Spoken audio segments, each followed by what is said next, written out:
Bismillahirrahmanirrahim. Assalamualaikum warahmatullahi wabarakatuh. Alhamdulillahirabbil alamin. Wassalatu wassalamu ala Rasulillah wa ala alihi wa sahbihi ajmain. Alhamdulillahirabbil alamin. Puji syukur kepada Allah Subhanahu wa taala. Anak-anak Ustadz, apa kabar? Sehat antum semua di rumah? Ya, mudah-mudahan antum semua sehat dan kita berdoa bersama kita sehat semua. Kemudian dengan adanya pandemi ini bisa berlalu secepatnya dan kita bisa normal belajar seperti biasa.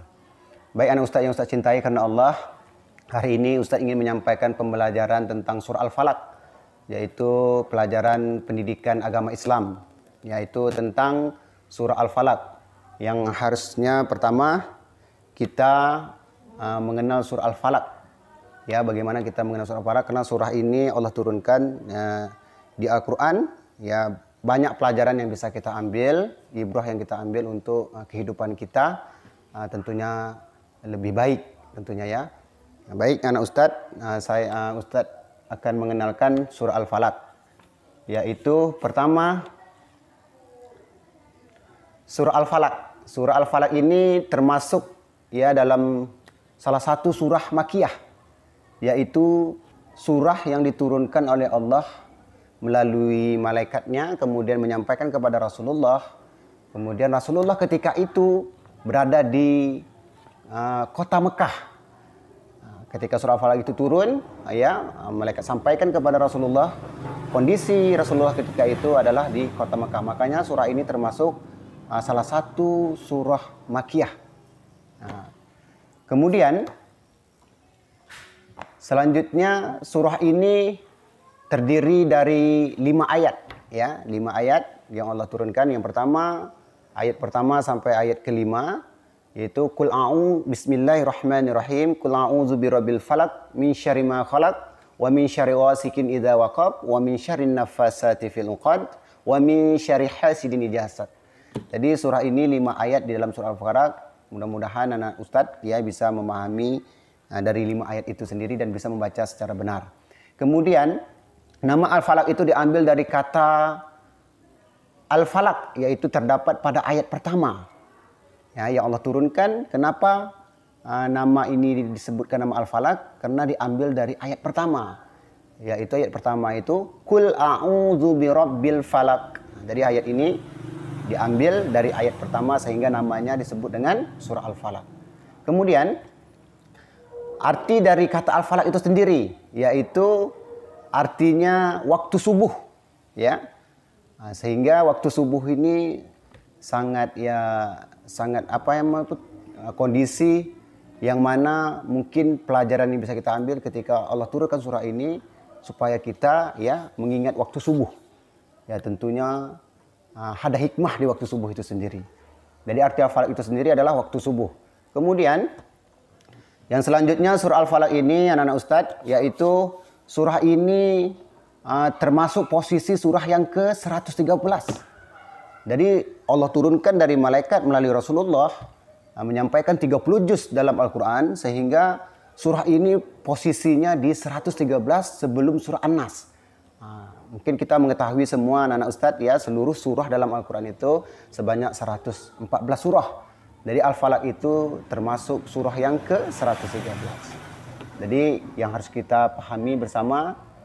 Kemudian selanjutnya, kenapa surah ini diturunkan oleh Allah Subhanahu wa taala kepada kita? Surat cintanya kepada kita sehingga kita bisa mengambil pelajaran. Ya. Jadi penyebab atau sebab turunnya surah Al-Falaq itu adalah seorang Yahudi yang bernama Labid bin Al-Asham, yaitu ketika itu menyihir Rasulullah. Ya, dia tidak suka dengan Rasulullah, dia seorang Yahudi, dia tidak mau dakwah Rasulullah itu berkembang dengan pesat karena dia membenci Rasulullah, karena dia merasa terlawani ataupun merasa agamanya dipojokkan oleh Rasulullah. Dia merasa sendiri sehingga dia tidak senang dengan Rasulullah, lalu dia menyihir Rasulullah itu sendiri. Ya, kemudian turunlah surah Al-Muzatain ini. Surah Al-Muzatain ini julukan, ya. Kalau surah Al-Fatihah ada julukannya yaitu apa nama tuh? Kalau surah Al-Fatihah itu julukannya Ummul Qura, ya. Tapi kalau seandainya surah Al-Falaq ini dengan surah An-Nas ini ketika Allah turunkan, ya, surah ini itu mendapat julukan yaitu surah Muzatain, yaitu surah Al-Falaq dan surah An-Nas. Sehingga Rasulullah ketika disihir oleh kaum Yahudi, dia membaca surah ini sehingga sihiran itu terlepas dari Rasulullah itu sendiri. Ini penyebab turunnya surah Al-Falaq. Kemudian selanjutnya, ya, dari surah Al-Falaq ini, ya, ada intisari, ya anak-anak Ustadz. Kenapa Allah turunkan surah Al-Falaq ini? Karena ada pelajaran yang penting yang bisa kita ambil. Ya, terutama sekali intisari dari surah Al-Falaq ini yaitu manusia senantiasa memohon perlindungan kepada Allah dalam menghadapi segala keburukan yang tersembunyi baik dari manusia maupun makhluk lainnya. Jadi kita senantiasa berlindung kepada Allah. Makanya ketika kita di malam hari, ya, ataupun di subuh hari, karena banyak yang harus kita berlindung dari kejahatan, baik itu manusia, ya, manusia maupun makhluk lainnya. Manusia itu banyak yang mungkin tidak senang dengan kita, jahat sama kita, iri sama kita. Kita harus berlindung kepada Allah Subhanahu wa taala. Kemudian makhluk lainnya yang tidak nampak, yang tersembunyi. Ya, banyak, ada malaikat, ya, kemudian ada binatang buas, ular, ya, ada apa lagi, lipan, ya, di malam hari gitu kan. Kita harus berlindung karena mereka mungkin ingin melakukan kejahatan kepada kita. Makanya Allah suruh kita berlindung di malam hari itu dengan membaca surah Al-Falaq. Jadi penting sekali surah Al-Falaq ini untuk perlindungan diri kita. Ya. Kemudian selanjutnya mungkin, ya, itu Ustadz sudah sampaikan dalam pembelajaran surah Al-Falaq ini. Mungkin Ustadz akan memberi, ya, tugas kepada anak-anak Ustadz, ya, di rumah. Ya, salah satu tugasnya nanti Ustadz sampaikan di video itu nanti. Antum harus menulis, ya, apa tugas-tugas yang Ustadz sampaikan di video yang Ustadz kirimkan nanti. Nah, terutama tugas praktek surah Al-Falaq itu yang paling terpenting.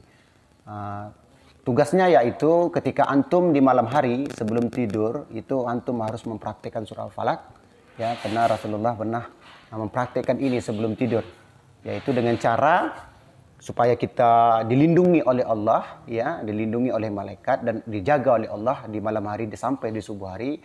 Itu Rasulullah membiasakan praktek pertama dia berbaring, ya, kemudian dia meletakkan telapak tangannya, kemudian dia meniup, ya, kemudian dia membaca surah pertama surah Al-Ikhlas, kedua surah Al-Falaq, yang ketiga surah An-Nas.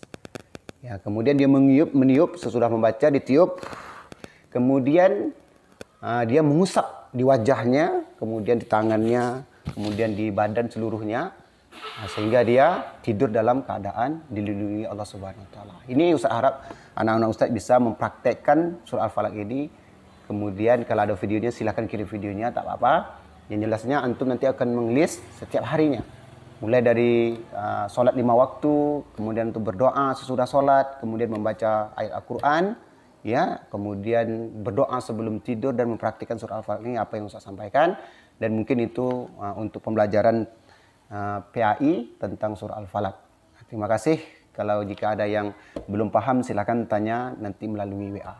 Dari Ustadz, Al-Haq min Rabbik fala takum minal muntarin. Assalamualaikum warahmatullahi wabarakatuh.